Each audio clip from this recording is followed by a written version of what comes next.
2012 წლის მანძილზე ფილოსოფიის ინსტიტუტის მიერ დაგეგმილი პროექტები პრინციპში მოიცავს როგორც სამეცნიერო ნაწილს, კვლევით ნაწილს, ესევე სასწავლო ნაწილსაც. ესე იგი, სამეცნიერო ნაწილს რაც შეეხება და კვლევით ნაწილს, ამ თვალსაზრისით დაგეგმილია თარგმანების კრებულების გამოცემა. პირველი კრებული ეს იქნება ბიბლია პოსტმოდერნული პერსპექტივიდან, ესე არის მისი სახელწოდება. მნიშვნელოვანი არის ის, რომ პროექტში დასაქმებულნი არიან ილიას სახელმწიფო უნივერსიტეტის სტუდენტები, როგორც სამაგისტრო საფეხურიდან, ესევე დოქტორანტურიდან, რომლებიც ახორციელებენ ამ თარგმანს და შესაბამისად ფაქტობრივად ისინი ეუფლებიან აი იმ სამეცნიერო უნარჩვევებს, რომელიც აუცილებელია მსგავსი სამუშაოს გასაკეთებლად. და ეს თარგმანების კრებული გამოიცემა, რაც იმედი გვაქვს, რომ დაინტერესებს არა მხოლოდ სამეცნიერო წრებს, ასევე ფართო საზოგადოებასაც, იმიტომ რომ დღესდღეობით ფაქტობრივად რელიგიური თემატიკა არის ის, რომელიც თანაბრად დაინტერესებს ქართული საზოგადოების ყველა სოციალურ ჯგუფს. ასევე სამეცნიერო კვლევითი პროექტი არის ქრესტომათიის გამოცემა, რომელსაც სახელწოდება ექნება ცნობიერების ფილოსოფია. ეს არის ჩვენთვის ძალიან მნიშვნელოვანი, იმდენად რამდენადაც დღესდღეობით საქართველოში ცნობიერების ფილოსოფია, რომელიც არის ანალიზური ფილოსოფიის სპეციფიკური დარგი, ძალიან ფაქტობრივად ცუდად და სუსტად არის წარმოდგენილი. ამიტომ ჩვენ იმედი გვაქვს, რომ ფაქტობრივად აი ამ ფილოსოფიურ ლანდშაფტზე ამ დანაკლის ამ თარგმანების კრებულით შევავსებთ და შესაბამისად შესაძლებლობა იქნება, რომ შემდგომში ეს ქრესტომათია გამოყენებული იქნას ფილოსოფიის კურსებში, როგორც საბაკალავრო, ასევე შეიძლება სამაგისტრო საფეხურზეც. სასწავლო მიმართულებით ფილოსოფიის ინსტიტუტის, ასე ვთქვათ, აქტივობას რაც შეეხება, ამ თვალსაზრისით იგეგმება სამაგისტრო პროგრამის განვითარება, რომელიც არის, ასე ვთქვათ, მოაზრებული სამ მოდულად. სამაგისტრო პროგრამის პირველი მოდული მოიცავს თეორიულ ფილოსოფიას, იგივე გონის ფილოსოფიას, მეორე მოდული მოიცავს პრაქტიკულ ფილოსოფიას და მესამე მოდული მოიცავს უკვე ფილოსოფიურ ანთროპოლოგიას. აი ეს სასწავლო, თუ შეიძლება ესე ითქვას, კუთხით ჩვენი აქტივობა მიმართული იქნება იმისაკენ, რომ 2012 წლის მანძილზე მოვახდინოთ საზაფხულო სკოლის ორგანიზება.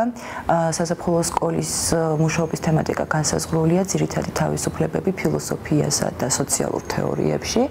აქ მონაწილეობას მიიღებენ ილიას სახელმწიფო უნივერსიტეტის ის სტუდენტები, რომლებსაც თავარ ან მეორე სპეციალობად არჩეული აქვთ ფილოსოფია და შესაბამისად, ასე ვთქვათ, ეს იქნება 10 დღიანი საზაფხულო სკოლა, რაც იმედი გვაქვს, რომ ფაქტობრივად გამოიწვევს ამ სტუდენტების შემდგომ დაინტერესებას ჩვენი სამაგისტრო პროგრამით და ასევე ამ საზაფხულო სკოლის ფარგლებში წარმოდგენილი კურსების განვრცობა მოხდება შემდგომში სწორედ სამაგისტრო პროგრამის მეორე მოდულის პრაქტიკული ფილოსოფიის ასე ვთქვათ, კურსებად.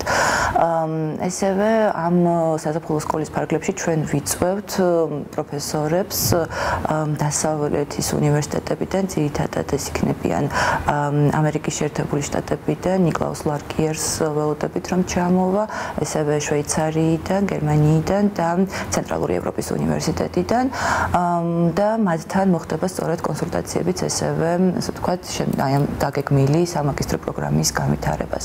სამაგისტრო პროგრამის პილოტირება დაგეგმილია 2013 წლიდან და მნიშვნელოვანია, რომ პრინციპში ამ თვალსაზრისით მოსამზადებელი სამუშაოები იქნება ესევე ოქტომბერში, როდესაც ჩამოვა ცენტრალური ევროპის უნივერსიტეტის პროფესორი დონ კალბი, რომელიც ფილოსოფიის ანთროპოლოგიის მოდულში განვითარებაში გაგვიწევს ჩვენ კონსულტაციებს და ესევე აქაც წაიკითხავს მოხსენებებს, ლექციებს სწორედ ამ მიმართულებით, ესევე ველოდებით ანდრიას გრეზერს, რომელიც პირველი მოდულის, თეორიული ფილოსოფიის მოდულის განვითარებაში გაგვიწევს კონსულტაციებს და წაიკითხავს კურსს, ეს იქნება პრინციპში უკვე სრული სალექციო კურსი, იმიტომ რომ 30 საკონტაქტო საათს მოიცავს და ანდრიას გრეზერი აპირებს 2 კვირით ჩამოსვლას.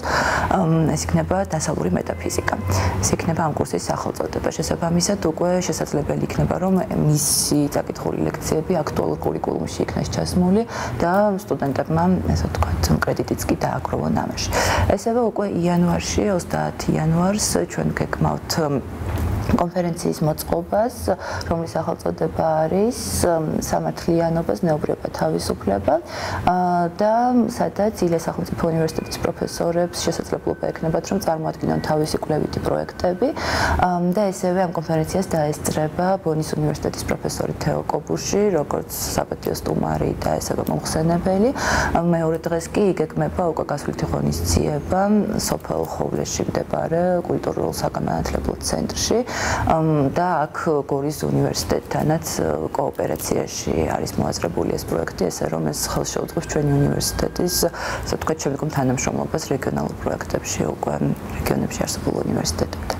ასევე ჩვენ გეკმავთ უნივერსიტეტის ბიბლიოთეკის განსაახლებლად ლიტერატურის შეძენას, იმიტომ რომ პრინციპში ეს არის ერთ-ერთი მთავარი, ასე ვთქვათ, მიზანიც, რათა ქართველ მკვლევარებს თუ სტუდენტებს შესაძლებლობა ჰქონდეთ, რომ ადგილზე შექმნან მაღალხარისხიანი, ასე ვთქვათ, ინტელექტუალური პროდუქტი, შესაბამისად ჰქონდეთ შესაძლებლობა, რომ თანამედროვე სამეცნიერო ტენდენციებს გაეცნონ აქვე ადგილზე, ასე რომ ამ მიმართულებითაც ვაპირებთ მუშაობის გაგრძელებას.